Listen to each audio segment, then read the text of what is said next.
Aku jelas-jelas seorang penjelajah dunia, namun tidak membangkitkan sistem. Maka aku berlatih keras selama 90 tahun. Akhirnya mencapai tingkat ketiga pemurnian Qi. Bahkan anjing kuning penjaga gerbang sekte sudah di tahap fondasi. Aku hanya menjadi bahan tertawaan yang berjalan di sekte. Dan saat ini, aku hampir melangkah ke akhir hidup di usia 99. Namun sistem justru aktif secara tak terduga. Mendeteksi tuan rumah berusia 1 tahun. Menerbitkan misi mempelajari bahasa ras manusia. Hadiah tubuh suci logam geng. Aku langsung marah besar mendengarnya. Aku sudah 100 tahun. Belajar bahasa ras manusia untuk apa? Aku memaki sistem dengan bahasa paling indah selama setengah jam. Dan selama itu sistem seolah merasa bersalah dan diam saja. Saat aku meneguk air dan bersiap memaki lagi. Selamat tuan rumah telah menguasai bahasa manusia. Hadiah tubuh suci logam geng. Tubuh fisik sekeras batu. Melatih teknik atribut logam berkembang pesat. Memakimu juga dihitung. Namun setelah itu, aku merasakan aliran panas bergejolak di tubuh. Kekuatan melimpah membuatku mengangkat batu raksasa 200,5 jin lalu berlari kencang. Langsung berlari mengelilingi puncak pelayan 2,5 putaran. Anjing kuning penjaga gerbang sampai melotot kaget. Bergabung dengan sekte abadi manapun. Hadiah pil pemurnian Qi 100 butir. Aku langsung tertegun mendengarnya. Apakah otak sistem ini tertinggal 100 tahun lalu? Karena sekarang aku sudah menjadi murid sekte abadi. Meski hanya murid pelayan luar. Benar saja di detik berikutnya. Isi masuk sekte abadi hadiah pil pemurnian Qi 100 sistem kembali berbunyi. Suara sistem kembali terdengar. Selamat tuan rumah menyelesaikan misi bergabung dengan sekte abadi. Hadiah pil pemurnian Qi 100 butir. Walaupun hanya pil pemurnian Qi. Namun setidaknya jumlahnya cukup banyak. Maka aku segera kembali ke tempat tinggal. Bersiap mulai berkultivasi. Namun sistem kembali berbunyi. Menerbitkan misi baru saat usia 20 kau bertemu Bai Ningbing. Mohon membimbingnya berlatih pedang. Hadiah bakat jalur pedang tak terkalahkan. Aku langsung penuh tanda tanya dan tertegun. Karena di sekte kami hanya ada satu orang bernama Zi Ningbing. Yaitu gadis suci sekte saat ini. Putri langit yang akan segera memasuki alam Yuan Ying. Kau bukan hanya mundur 100 tahun. Otakmu juga tertinggal 100 tahun lalu. Karena saat usiaku 20 aku memang pernah bertemu Zi Ningbing. Saat itu Bai Ningbing belum menjadi gadis suci. Melainkan gadis kecil kurus berwajah pucat. Yang sering ditindas oleh murid pelayan lainnya. Bagaimana mungkin aku membiarkan perundungan terjadi? Aku langsung melindungi Bai Ningbing di belakangku. Hari-hari setelah itu, kami bergaul seperti kakak dan adik. Namun masa indah tak berlangsung lama. Bakat kultivasi Bai Ningbing dengan cepat menarik perhatian tetua sekte dalam. Pada hari kepergiannya, Bai Ningbing memberikan antingnya kepadaku. Aku menerimanya sambil tersenyum, mengantarnya pergi dengan pandangan. Namun hingga sekarang, aku tidak pernah lagi mencarinya. Karena aku tahu, dia dan aku bukan berasal dari dunia yang sama. Jika pada akhirnya sistem tidak datang, dia akan menjadi gadis suci sekte yang bersinar terang. Sedangkan aku hanyalah kuburan sunyi di pegunungan tandus. Namun sekarang aku merasa sangat tak berdaya. Sistem apakah kau punya otak? Kau menyuruhku seorang pelayan kecil tahap pemurnian Qi. Untuk membimbing gadis suci sekte setengah langkah Yuan Ying. Namun sistem tidak memberi respons apapun. Aku hanya bisa menyerah. Lebih baik meningkatkan kekuatanku semaksimal mungkin terlebih dahulu. Waktu berlalu dengan cepat 7 hari pun lewat. Gelombang energi terobosan memancar dari gubuk kecilku. Aku sudah mencapai tingkat ke-9 pemurnian Qi. Kecepatan ini dulu tak pernah terbayangkan. Pil pemurnian Qi dari hadiah sistem sudah habis. Aku pun harus menghadapi misi sistem ini. Namun pada akhirnya aku hanya berada di alam pemurnian Qi.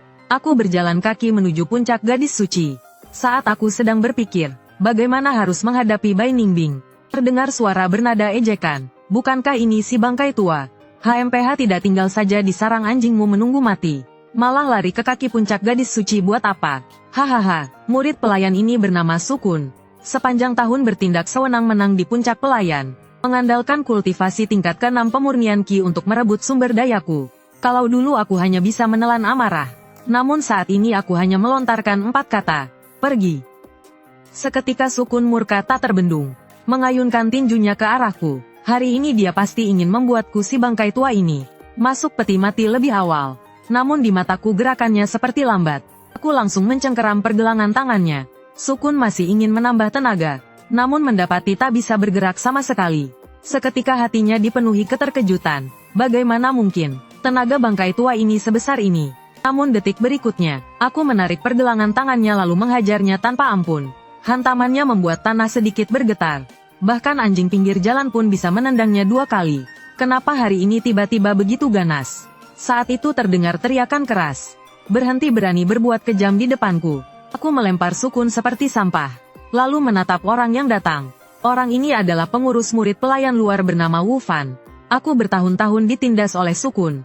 Tak lepas dari kelonggaran orang ini di belakang. Berani memukul anak buahnya di depan dia. Berarti tidak memberinya muka. Sehebat apapun aku tetap hanya di tahap pemurnian Qi.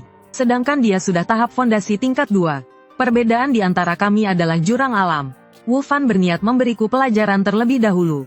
Bahkan malas memperkuat tubuh dengan energi spiritual. Mengangkat tangan lalu menamparku. Sedangkan aku tidak berani ceroboh. Aku belum pernah melawan tahap fondasi. Langsung memilih kekuatan mentah. Bang Wu Fan terbang seperti layangan putus. Menghantam tebing di pinggir jalan. Muntah darah. Pingsan tak sadarkan diri. Aku langsung terpaku. Para murid di sekitar juga terpaku. Aku sama sekali tidak menyangka.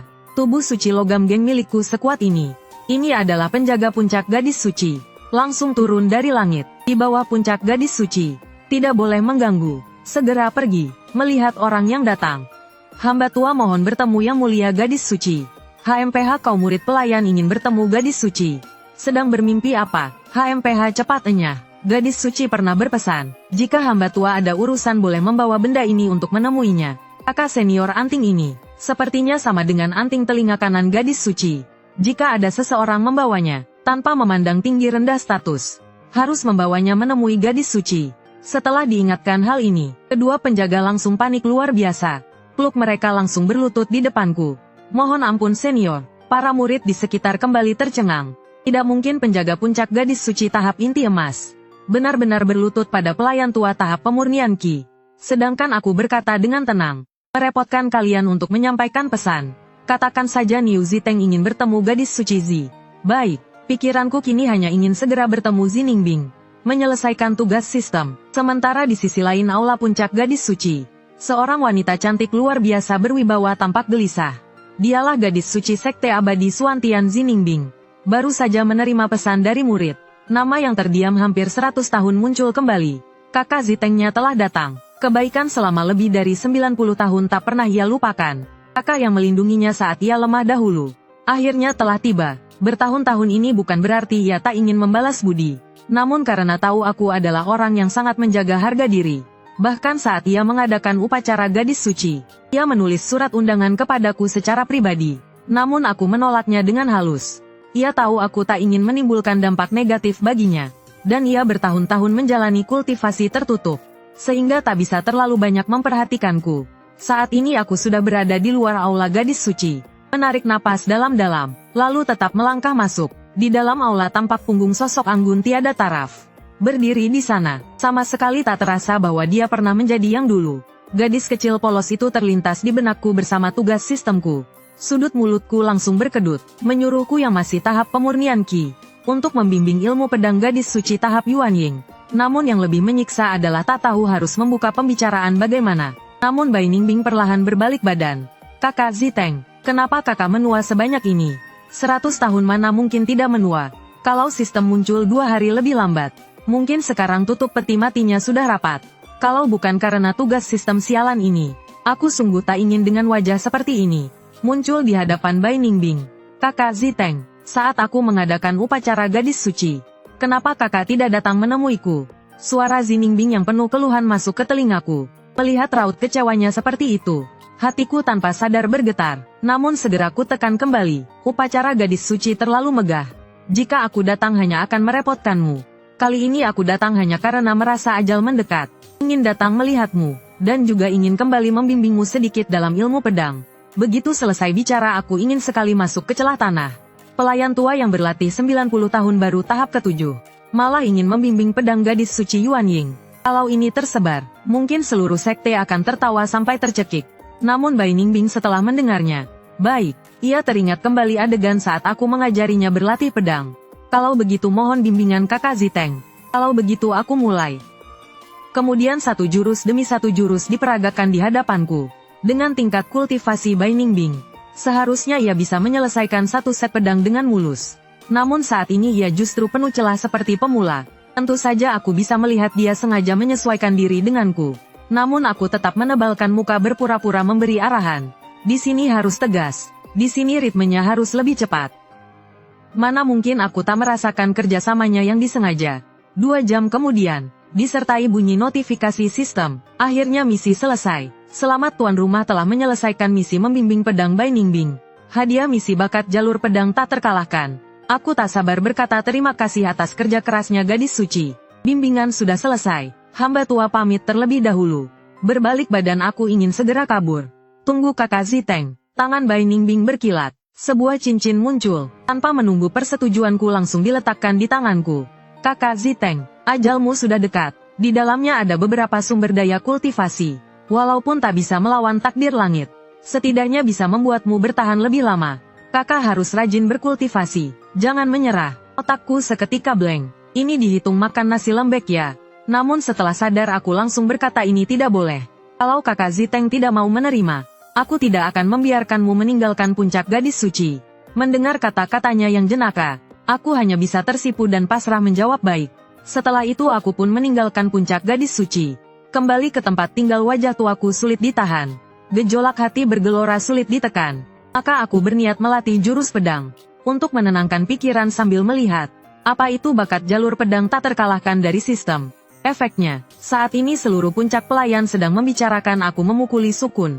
Tentang melukai Wu Fan dengan parah. Tiba-tiba gelombang niat pedang tak kasat mata muncul. Menyebar ke seluruh puncak pelayan. Baik pedang Fajra di tangan murid luar. Pedang spiritual milik murid inti. Bahkan pedang dewa kuno di tanah terlarang sekte. Semuanya mengeluarkan dengungan yang jernih dan nyaring.